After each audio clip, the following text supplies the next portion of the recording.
مریم اب کامیاب ہاتھی کو اٹھانے کی مسلسل کوشش کی جا رہی تھی کہ اچانک سمندر کی طرف سے ان کی طرف اللہ تعالیٰ نے ابابیلوں کو بھیج دیا۔ وہ ٹیڈیوں کے جھنڈ کی طرح آئیں۔ دوسری طرف عبدالمطلب مکہ میں داخل ہوئے، حرم میں پہنچے اور کعبہ کے دروازے کی زنجیر پکڑ کر ابرہ اور اس کے لشکر کے خلاف فتح کی دعا مانگی۔ ان کی دعا کے الفاظ یہ تھے: اے اللہ، یہ بندہ اپنے قافلے اور اپنی جماعت کی حفاظت کر رہا ہے، تو اپنے گھر یعنی بیت اللہ کی حفاظت فرما۔ ابرہ کا لشکر فتح نہ حاصل کر سکے، ان کی طاقت تیری طاقت کے آگے کچھ بھی نہیں۔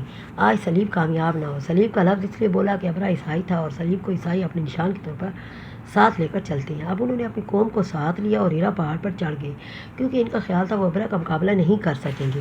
اور پھر اللہ تعالیٰ نے پرندوں کے جھنڈ بھیج دیے۔ یہ پرندے چڑیا سے قدرے بڑے تھے۔ ان میں سے ہر پرندے کی چونچ پہ پتھر کے 3 ٹکڑے تھے، کنکر کے۔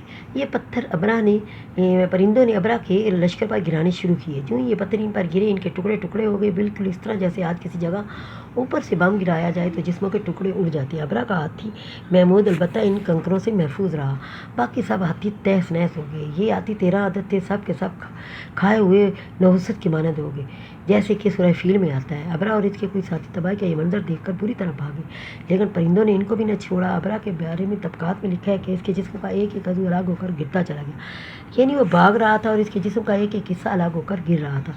دوسری طرف عبدالمطلب اس انتظار میں تھے کہ کب حملہ ہوتا ہے، لیکن حملہ آور جب مکہ میں داخل نہ ہوئے تو وہ حالات تب معلوم کرنے کے لیے نیچے اترے۔ مکہ سے باہر نکلے تب انہوں نے دیکھا کہ سارا لشکر تباہ ہو چکا ہے۔ خوب مال غنیمت ان کے ہاتھ لگا، بے شمار سامان ہاتھ آیا، مال میں سونا چاندی بھی بے تحاشا تھا۔ لشکر میں کچھ لوگ ایسے بھی تھے جو واپس نہیں بھاگے تھے، یہ مکہ میں رہ گئے تھے۔ ان میں ابرہ کے ہاتھی کا معاوت بھی تھا جو محمود کو آگے لانے میں ناکام رہا تھا۔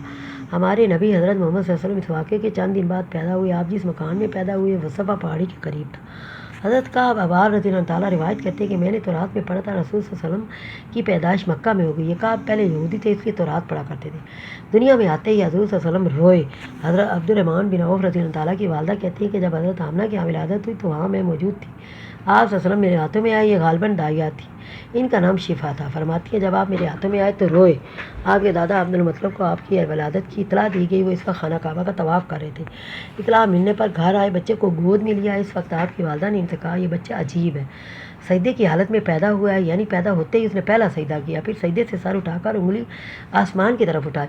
عبدالمطلب نے آپ کو دیکھا، اس کے بعد آپ کو کعبہ میں لے آیا، آپ کو گود میں لیے رہے اور طواف کرتے رہے، پھر واپس لا کر حضرت آمنہ کو دیا۔ آپ کو رب کے دستور کے مطابق ایک برتن سے ڈھانپا گیا، لیکن وہ برتن ٹوٹ کر آپ کے اوپر سے ہٹ گیا۔ اس وقت آپ اپنا انگوٹھا چوستے نظر آئے۔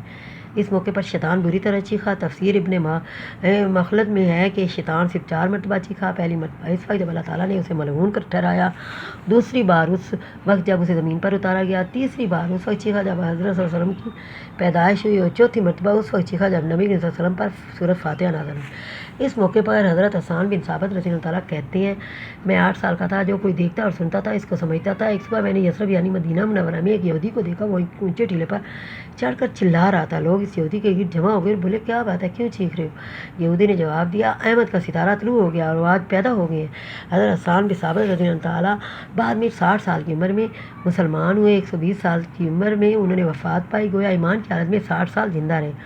بہت اچھے شاعر تھے، نبی صلی اللہ علیہ وسلم کی اپنے اشعار میں تعریف کیا کرتے تھے اور دشمنوں کی برائی اشعار میں بیان کرتے تھے۔ غزوات کے موقع پر اشعار کے ذریعے مسلمانوں کو جوش دلاتے تھے۔ اسی بنیاد پر انہیں شاعر رسول کا خطاب ملا تھا۔ حضرت کعب احبار رضی اللہ تعالیٰ فرماتی ہیں کہ میں نے تورات میں پڑھا ہے کہ اللہ تعالیٰ نے حضرت موسیٰ علیہ السلام کو آن حضرت صلی اللہ علیہ وسلم کی ولادت کے وقت کی خبر دے دی تھی، اور حضرت موسیٰ علیہ السلام نے اپنی قوم بنی اسرائیل کو اس کی اطلاع دے دی تھی۔ اس سلسلے میں انہوں نے فرمایا تھا تمہارے نزدیک مشہور چمکدار ستارہ ہے، جب وہ حرکت میں آئے گا تو وہی وقت رسول کی پیدائش کا ہوگا۔ یہ خبر بنی اسرائیل کے علماء ایک دوسرے کو دیتے چلے آئے تھے، اور اس طرح بنی اسرائیل کو بھی آپ صلی اللہ علیہ وسلم کی ولادت کا وقت یعنی کہ علامت معلوم تھی۔ حضرت عائشہ رضی اللہ تعالیٰ سے روایت ہے کہ ایک یہودی عالم میں مکہ میں رہتا تھا۔ جب وہ رات آئی جس میں آپ صلی اللہ علیہ وسلم پیدا ہوئے تو وہ قریش کی ایک مجلس میں بیٹھا تھا۔ اس نے کہا کیا تمہارے یہاں آج کوئی بچہ پیدا ہوا ہے؟ لوگوں نے کہا ہمیں تو معلوم نہیں۔ اس پر اس یہودی نے کہا میں جو کہتا ہوں اسے اچھی طرح سن لو، آج اس امت کا آخری نبی پیدا ہو گیا، اور قریش کے لوگوں وہ تم میں سے ہے، یعنی وہ قریشی ہے۔ اس کے کندھے کے پاس ایک علامت ہے یعنی مہر نبوت، اس میں بہت زیادہ بال ہیں یعنی گھنے بال ہیں، اور یہ نبوت کا نشان ہے۔ نبوت کی دلیل ہے اس بچے کی ایک علامت یہ ہے کہ وہ 2 رات تک دودھ نہیں پیے گا، ان باتوں کا ذکر اس نبوت کی علامات کے طور پر پرانی کتب میں موجود ہے۔ علامہ ابن حجر نے لکھا ہے کہ یہ بات درست ہے کہ آپ نے 2 دن تک دودھ نہیں پیا تھا۔ یہودی عالم نے جب یہ بات بتائی تو لوگ وہاں سے اٹھ کے انہیں یہودی کی باتیں سن کر بہت حیرانگی ہوئی۔ جب وہ لوگ اپنے گھروں میں پہنچے تو ان میں سے ہر ایک نے اس کی باتیں اپنے گھر کے افراد کو بتائی۔ عورتیں چونکہ حضرت آمنہ کے یہاں بیٹا پیدا ہونے کی خبر ہو چکی تھی عورتوں کو، اس لیے انہوں نے اپنے مردوں کو بتایا، ذرا چل کر مجھے وہ بچہ دکھاؤ۔ لوگ اسے ساتھ لیے حضرت آمنہ کے گھر باہر آئے، ان سے بچہ دکھانے کی درخواست کی۔ آپ نے بچے کو کپڑے سے نکال کر انہیں دے دیا۔ لوگوں نے آپ کے کندھے پر سے کپڑا ہٹا دیا۔